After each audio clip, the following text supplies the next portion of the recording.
Hey, what's up, everybody? Welcome to another edition of Shit Trainers Say. These are conversations that we have every day with our clients, and we're sharing them with you and hope that you can benefit from them, find them entertaining, or you can tell us that we're full of shit. So, here, as always, with my general manager, Debbie Roman. Say hello to everyone, Debbie. Hello. And my name is Jim Adams. I'm the owner of Catalyst Personal Training in U-City, University City. And today we're going to talk to you about the training options that you have available and what might be the best one for you. So in this world, especially coming out of the quarantine when everything went online, the options that you have to exercise or try to get yourself in better shape have never been more numerous. I mean, you have all the classes online, you have social media people posting workshops, you have all kinds of online services, the Peloton, the Mirror, all of those things. And we're here to talk about what might be the best option for you. Now, of course, we might have a bias for that because we are personal trainers, but we want to explain some of the rationale behind some of our thinking. So with that said, Deb, do you want to weigh in on where you are with those things? Yeah, I think this is a really important subject right now, just because, like you said, there are so many options. And also, as we go back to the gym, this last week when we reopened, we had a few clients that needed to renew their contracts. So I had conversations with them about, maybe you need to upgrade your membership to X amount of sessions per month, or maybe you need to downgrade it. Like, it's really personalized. Everything we do from the moment you sign up for a membership and how many sessions per month you're going to get to the actual workout that you get when you come and train with us. So it's a conversation that we have with clients often. And I think that especially right now, when you have so many options, it can be overwhelming not knowing what to do, and then you end up not doing anything, so. Absolutely. Or if you buy a exercise program or buy into an exercise package that is aimed at the general population and you don't have an advanced training age, then that workout isn't going to you're not going to experience any wins with that workout. And what I mean by training age is you can take two people, male, female, they're both 35. One never played any sports in high school, never really worked out, never really was active. Their training age is going to be much younger than the same 35-year-old who played sports all through high school, worked out, maybe played in some rec leagues, has been active their whole life, and they come in, they're going to have a much more advanced training age than this 35-year-old.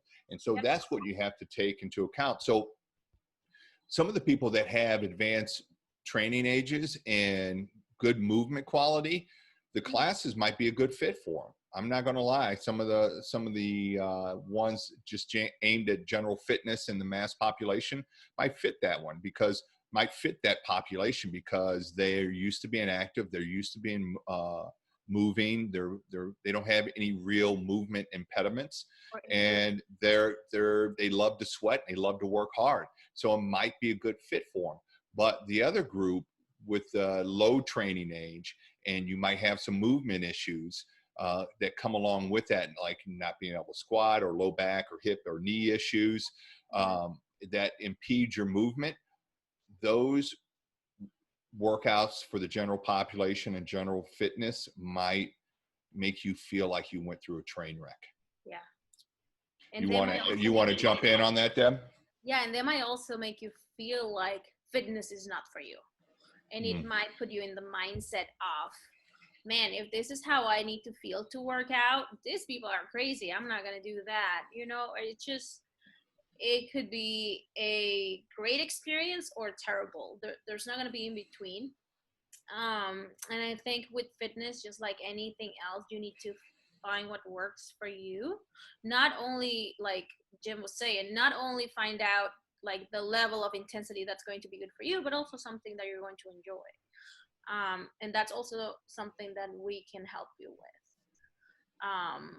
I was trying to think of an example, and I was saying uh, what I thought was that when you want to start working out, I we want you to do it as like you're buying for a car or you're buying for a home. You need to know your options. You need what kind of personal training services they're going to offer you, what kind of assessments, how often they're going to reassess you. Do you get a personalized program? Do you get more than just the session with your trainer? Or do you have access to your trainer when you're not at the gym? Like, there are a lot of things that you need to take in consideration before you sign up to either a gym, like any membership, or a personal training session. And I think that um, there is not enough information about that. When you go and sign up for a personal training session, usually you talk to a front desk person, and they might not be able to explain to you 100% what the services are about. So I invite you to really do your research before you sign up for any kind of training or gym membership. And I'm going to be a little bit more blunt than Deb, and that probably doesn't surprise Deb, but I'm just going to say the vast majority, or let's say at least 50%, but a large percentage of personal trainers suck. They do. I mean, to be a person, call yourself a personal trainer, you need a weekend cert. Weekend certification. You don't even need a 4-year degree. You just need some kind of weekend cert. So if, again, it all depends on what their niche is. I'm not going to say they're all bad, but I'm not going to say every trainer is for everyone. And what I mean by that is if you get a 24-year-old guy who has gotten a weekend certification and now is certified as a personal trainer, but doesn't have any kind of exercise science background or movement background, that trainer is going to probably be a really good trainer for other 24-year-old guys. Yeah. He's not going to be a really good trainer for 24-year-old women or older adults. So that's what I mean. Is like, know your trainer. Ask for their resume. Like, what's their experience? What's their background? Have they worked with people like you before? And if so, ask them specific details. If you've had knee surgery, what would you do with somebody that had knee surgery? Ask these questions, when you go in, to make sure that they are the right trainer for you. And I think there's nothing more important than that. So I'm going to refrain. I'm going to pull back on that and say not all of them are bad, even though they kind of are. But they just might be the right trainer for you.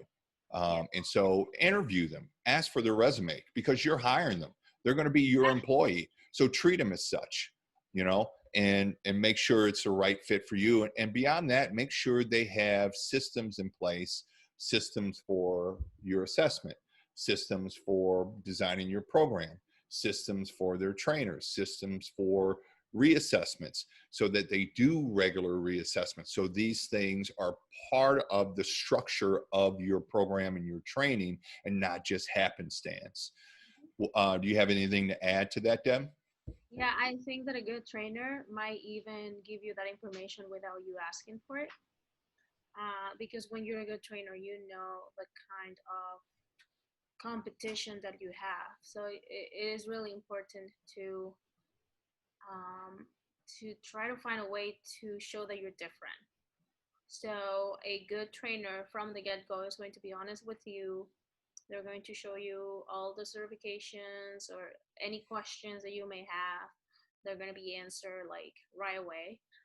Um, and just like anything, just really try to find someone who you can have like a good relationship with, someone that you can trust, someone that like sometimes you meet people and they're a good, I don't know, good trainer, good doctor, but you just don't have that connection with that trainer. So I think personally, I believe that's huge. So Yeah, and I think that's the best way that you can really get a feel for if they're a qualified, good, educated trainer. and I use the analogy all the time. There's two. One is, what you call the person who finishes last in their medical school class? Doctor.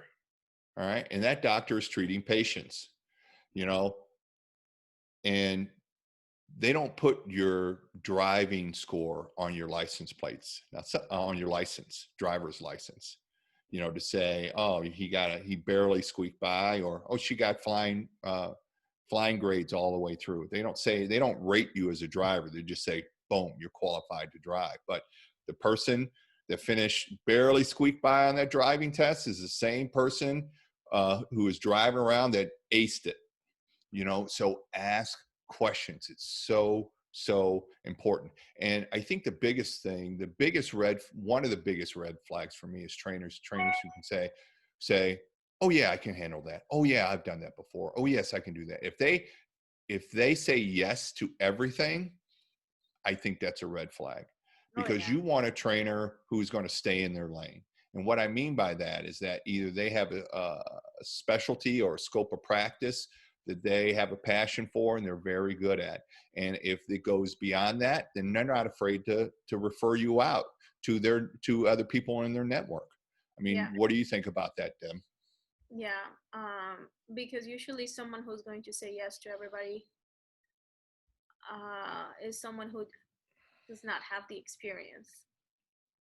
Because when you have the experience, after you train people for a while, there's a risk when you train people. They get hurt, they trust you, and for whatever reason you might not be able to help them. So if you're a good trainer, you're going to learn from those lessons, because they're not happy memories. So then you're going to try to just be more like, just be safe and say, no, but I can find out how to do this, or no, I haven't done that, but we will figure it out. Like, it just shows honesty. Yeah. Yeah. I think sometimes one of the best answers is, I don't know, but I'll find out. Yes. Yeah. And most people appreciate that answer more than yes, and then it's not yes, or no, then it is yes, or sometimes it's yes. I think that frustrates and infuriates people and turns people off. So I think in that case, I don't know, but I'll find out is the perfect answer. Yeah. So with all of that said, we hope that if you're looking for a trainer, you find the right one for you. And we hope that this information was helpful in helping you find that trainer. And if in doubt, come check us out. That too. One more thing that I want to add: a good trainer is also going to make sure that I think that when you train someone for a long time, that their goals change, the way of training changes. So a good trainer is going to be able to ask more from you, like, you need to pay for more sessions or less sessions, and it's not going to be an uncomfortable conversation. You're going to be able to like, if they ask you to maybe increase your sessions per month, you're going to be comfortable with that decision. And the same if you need to decrease them. So I think that it's important to remember that you have to trust the trainer, and the trust is going to develop from, of course, the trainer's knowledge, their certifications, their training as a trainer, but also the results that you're going to get from working with her or him. So it's something that is just constantly changing. That's what I mean. It's going to be a good trainer is going to be able to evolve with you. Yes, because the fitness journey is just not a straight line. So yeah, and that's why we get to keep clients for years. Yeah. And like, even the type of membership should be prescriptive. It shouldn't be about the money. It should be about what's right for you. Yes, that's what and I think that's a very good point, Deb. Cool. Yeah. All right. And with that note, we will end the podcast. We hope you found it helpful. And you can always find us at info@catalyststl.com. If you want to pass along any comments or have any questions or issues you want us to tackle, fire away. We can't wait. So Yep. Thank you. until next time, we hope you are well. Bye. Peace out.